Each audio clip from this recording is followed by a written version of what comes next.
여기서 저희가 편하게 기회를 잡아가려면은 어느 진영이 승리를 하던 간에 낙수 효과를 편하게 받아갈 수 있는 그런 기업들을 보시는 것도 충분히 메리트 있는 선택지가 될 수가 있습니다. 일단은 제가 저희 채널에서 공개적으로 무료로 알려드릴 만한 기업 중에 하나는 기업이 있어요. 자율주행 쪽으로 대장주도 많이 하면서 여러분들이 로봇 쪽까지는 아직 시장에서 인식이 덜 돼 있기 때문에 밸류체인이 한 단계 더 업그레이드 될 수 있는 시점이 딱 지금 시점이라고 보실 수가 있겠거든요. 반갑습니다. 경제트렌드 박프로입니다. 오늘 영상은 굉장히 여러분들에게 중요한 주제가 될 것 같아요. 지금 테슬라는 당연히 글로벌 시장에서 굉장히 중요한 기업인데 이제 AI 혁명이 지금 뭐 트럼프의 관세 정책이나 이런 정치적인 이슈로 굉장히 요즘 주식시장이 시끄럽지 않습니까? 근데 그러는 사이에 AI 혁명이 점차 지나고 있고 이미 다음 스텝으로 가기 위해서 굉장히 빠르게 움직이고 있는 그런 상황이거든요. 그렇기 때문에 여러분들이 지금 뭐 팔란티어라든지 테슬라라든지 뭐 엔비디아 이런 주식만 보고 계시는 동안 굉장히 많은 주식들이 움직이고 있었고 더 늦으면 안 되는 종목들이 정말 많거든요. 그래서 오늘 영상 좀 집중해서 보시면 충분히 도움이 되실 겁니다.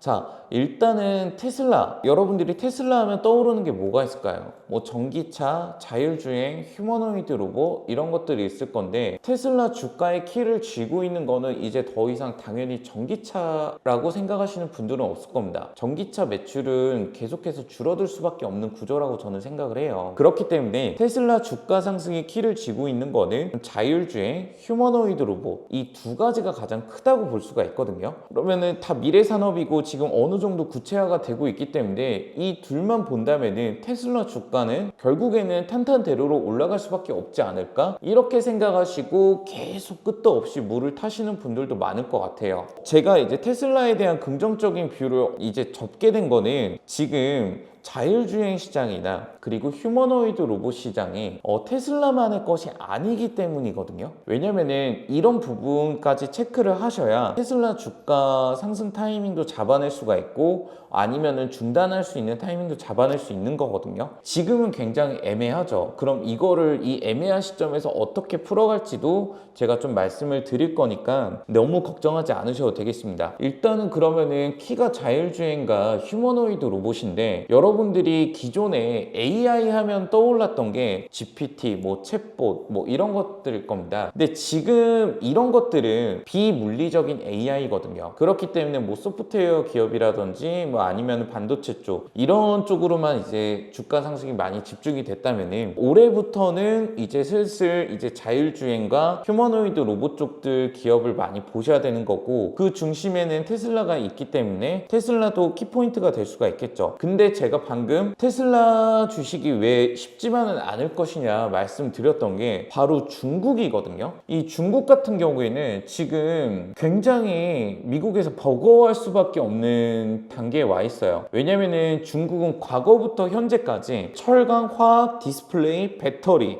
그 다음 전기차, 그 다음 반도체 설계, 팹리스죠. 그리고 반도체 생산은 이제 메모리 파운드리 이쪽이고 그 다음 스텝으로는 이제 비물리 인공지능 LLM이라고도 많이 하죠. 그 다음에는 이제 자율주행차, 그 다음에는 물리 인공지능 즉 휴머노이드 이쪽으로 가는 모든 기술 발전 패러다임을 국가 단위로 성장을 시키고 있는 그런 나라입니다. 그렇기 때문에 중국 같은 경우에는 배터리, 전기차, 자율주행 칩셋 그리고 파운드리, 메모리, 자율주행 데이터, 라이다 센서, 자율주행 완성차 이런 것들이 정부 규제 완화에 이르기까지 모든 물리 AI 밸류체인을 다 수직 계열화까지 해낸 그런 나라거든요. 그렇기 때문에 지금 기존에 전기차라는 게 처음 나왔을 때는 당연히 테슬라 주가가 굉장히 탄탄대로로 오르지 않았습니까? 중국이 계속 다 이거를 따라잡으면서 전기차 생산량도 많이 줄어들고 있고 매출도 많이 떨어졌죠. 그러면서 이제는 중국 같은 경우에는 이거를 한번 겪었기 때문에 이 다음 스텝 자율주행부터 휴머노 휴머노이드까지 다 패러다임을 다 수직 계열화에 미리 세팅을 했기 때문에 지금은 오히려 거의 동등한 위치에서 경쟁을 하고 있다고 보고 있거든요. 예전에는 막 카피하고 따라하면서 뒤따라가서 시장 점유율을 뺏어가는 그런 전략이었지만은 지금은 미리 선제적으로 준비해서 동등한 위치에서 경쟁을 하고 동등한 위치에서 시장을 나눠 가지는 그런 이제 견제력이 나오고 있기 때문에 굉장히 버거워하는 그런 정도의 수준이거든요. 그렇기 때문에 트럼프 정부에서도 중국을 많이 견제하기 위해서 뭐 여러 가지 카드를 많이 쓰고 있는데, 여기에 맞춰서 또 엔비디아마저도 이미 피지컬 AI를 강조하면서 중국 쪽 시장에 더 집중을 좀 해주고 있는 부분이거든요. 물론 이게 수출 규제 때문에 어느 정도까지 맞춰줄 수 있을지는 의문이지만, 그만큼 테슬라 주가 상승에 있어서 중국이라는 카드가 굉장히 많은 발목을 잡고 있다라는 그런 부분을 여러분들이 염두에 두셔야 됩니다. 개인적으로 2030년 정도면 지금 미국이랑 중국의 자율주행 택시 사용 비율이 이제 30% 이상, 전 세계 비율은 10% 정도 넘어갈 것이라는 이제 자료를 저는 어느 정도 좀 공신력 있는 자료라고 보고 있거든요. 그렇기 때문에 2040년 정도면은 사실상 사람이 없는 자율주행차를 선진국에서는 대부분 다 도입이 끝날 수밖에 없는 그런 속도감으로 지금 산업이 치고 나가고 있고, 여기에서 이미 샌프란시스코에서는 웨이모 자율주행 택시 점유율은 리프트를 넘어서고 있는 상황이거든요. 그 사이에 이제 우버 점유율 같은 경우에는 무려 10포인트나 감소를 했고요. 지금 여기에 더해서 미국 같은 경우에는 내년이면은 모든 지역에서 자율주행 규제가 풀리게 될 것으로 좀 예상이 되고 있는 부분입니다. 이미 사람이 주행하는 것보다 자율주행차가 주행하는 게 훨씬 더 안전하다는 평가가 충분히 나오고 있는 시점이거든요. 그렇기 때문에 뭐 법적인 문제, 보험적인 문제 이런 부분도 차차 다 해결이 될 수밖에 없는 부분이고요. 근데 이 테슬라 고유의 시장으로 여겼던 자율주행 쪽 시장이 이제 중국이 충분히 가져가고 있고, 자율주행 쪽 소프트웨어를 다른 회사들에 팔아 넘겨서 거기에 따른 로열티 매출을 가져온다는 계획도 사실상 충분히 흔들릴 수 있는 그런 부분이죠. 그리고 여러분들이 많이 보셨을 법한 이제 테슬라버, 즉 이제 휴머노이드 로봇 같은 경우에도 이것만 해도 이제 테슬라 주가는 상당히 올라갈 수 있다고 저는 또 보고 있어요. 아무리 시장을 나눠 먹는다고 해도. 근데 여기까지 이제 가려면은 너무 시기열이 넘어서게 되고, 제가 보는 거는 올해 이번 연도에 자율주행과 휴머노이드 로봇 섹터로 리스크 없이 충분히 안전하게 수익을 봐야 된다라고 저는 생각하거든요. 그렇다고 이제 중국의 샤오핑에 투자하기에는 너무 고점이기도 하고, 테슬라 같은 경우에는 지금 여러 가지 노이즈를 겪고 있고, 그러면은 이런 리스크를 다 쳐내고 휴머노이드나 자율주행 쪽으로 수익을 볼 수 있는 기업을 찾아 들어갔을 때는 저는 충분히 국내 시장 쪽에 굉장히 많은 기회가 있다고 보고 있고, 여기에 발맞춰서 많은 외국인들이나 많은 주식 투자 고수분들도 한국장으로 다 리턴을 이미 지난달부터 해오고 있는 상황입니다. 그러면 의미가 없잖아요. 그러면 제가 정리하자면은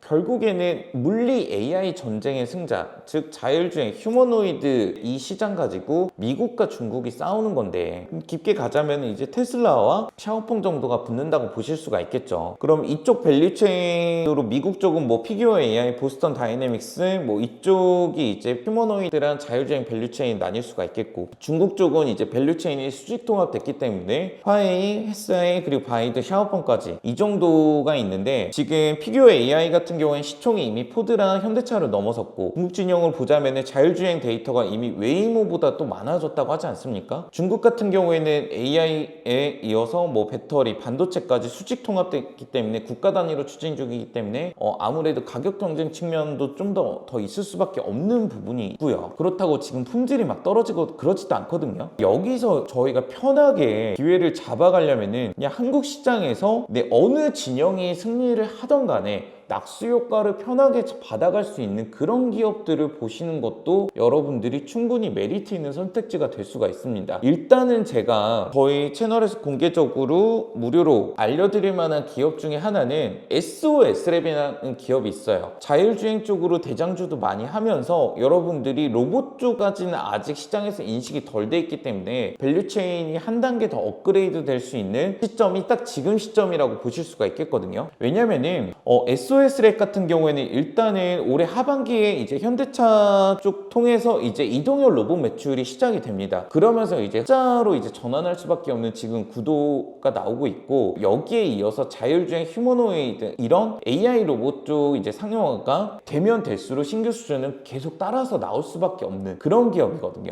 여기에 여러분들이 한 가지 포인트로 잡으셔야 되는 게, SOS랩의 라이다 같은 경우에는 현대차 사업부에서 로보틱스랩과 이제 MOU 체결이 돼 있기 때문에 최우선순위로 채택 협약이 이미 맺어져 있는 상황이거든요. 이럴 수밖에 없는 게, 라이다 업체 중에서는 루미나랑 SOS랩 이 두 군데 정도만 엔비디아 자율주행 플랫폼인 오린이랑 호환이 가능한 상황입니다. 그렇기 때문에 엔비디아 플랫폼과 파트너십을 체결한 레거시 업체들이 굉장히 많지 않습니까? 여기 업체들이 다 이제 센서 퓨전을 선택하게 되면은 SOS랩에게는 당연히 엔비디아 플랫폼 쪽이랑 이제 파트너십을 체결한 레거시 업체들 이제 센서 퓨전을 선택할 때 있어서 SOS랩 같은 경우에는 당연하게 글로벌 시장 점유율을 점차 늘려갈 수밖에 없는 그런 구도가 완성이 되어 있는 기업이기 때문에 여러분들이 좀 편안한 선택지로 SOS랩을 가져갈 수는 있어요. 여러분들이 한국 시장 같은 경우에는 뭐 이쪽뿐만 아니라 뭐 HBM, 뭐 유리기판 이쪽 같은 경우에도 준비를 잘 하고 있고, 그 다음에 이제 정부 차원에서 규제 완화나 연구 지원 확대도 어느 정도 지금 얘기가 잘 나오고 있기 때문에 기존에 너무 안 좋았고 바닥이었던 부분들이 많았는데 더 이상 안 좋은 얘기가 나올 수 없는 시점에서 좋은 얘기만 나올 수 있을 때, 이때가 가장 주식으로 좀 수익을 보기 편한 구간이 나오거든요. 어떤 산업이든지. 근데 그런 구간에 있는 기업들이 많다 보니까, 그렇기 때문에 투자자들이, 기관들이, 그리고 헤지펀드 애들도, 외국인들 다 한국 시장으로 많이 들어오고 있는 상황입니다. 왜냐면 나스닥 지금 버겁거든요. 중국 같은 경우에는 이미 많이 올라버린 상황에서 또 경기 침체 이슈까지 나오고 있기 때문에 편안하지가 않죠. 또 정부 규제나 이런 리스크도 또 감수를 해야 되고, 정부의 정책에 따라서 어떻게 흘러갈지 모르고,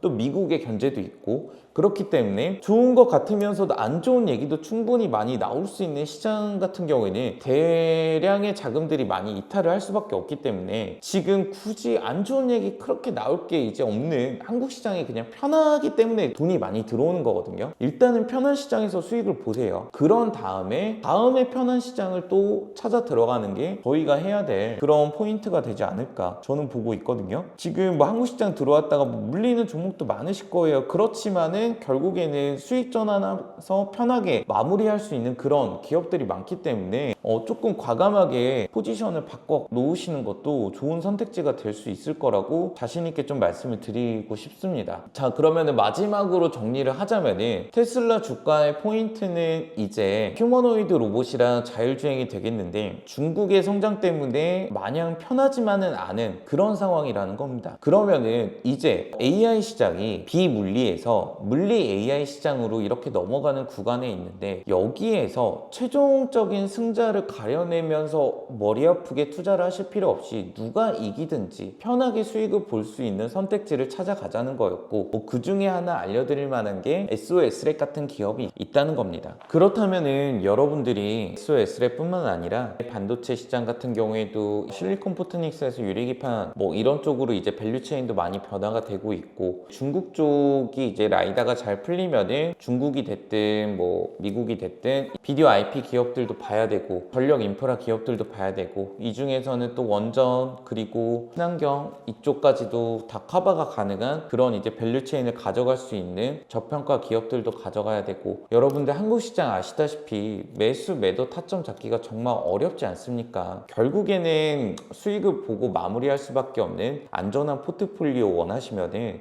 저희 멤버십으로 문의 주셔서 편하게 이번 연도는 투자를 하셨으면 좋겠어요. 머리가 너무나 많이 아플 수밖에 없는 시장이 맞습니다. 하지만 돈은 꼭 벌어놔야 되는 그런 시장이 맞아요. 왜냐면은 이번 연도 동안 미장 많이 빠지고 바닥 다졌을 때 훨씬 더 지금보다 여유 있는 시드로 수익을 극대화할 수 있는 기회가 바로 지금 이 순간이거든요. 지금 바쁘셔서 주식 잘 못 보시는 분들, 아니면은 뭐 들어가기만 하면은 손실 보고 내가 팔고 나면은 종목 올라버리고 그런 안 좋은 경험만 계속 반복이 되시는 분들, 그런 분들은 꼭 문의 주셔서 저희 쪽 멤버십에 들어오시면은 제가 편안하게 스트레스 없이 투자하실 수 있도록 많이 도와드려 보겠습니다. 오늘 준비한 내용은 여기까지고요. 앞으로도 많은 관심과 응원 부탁드리겠습니다. 감사합니다.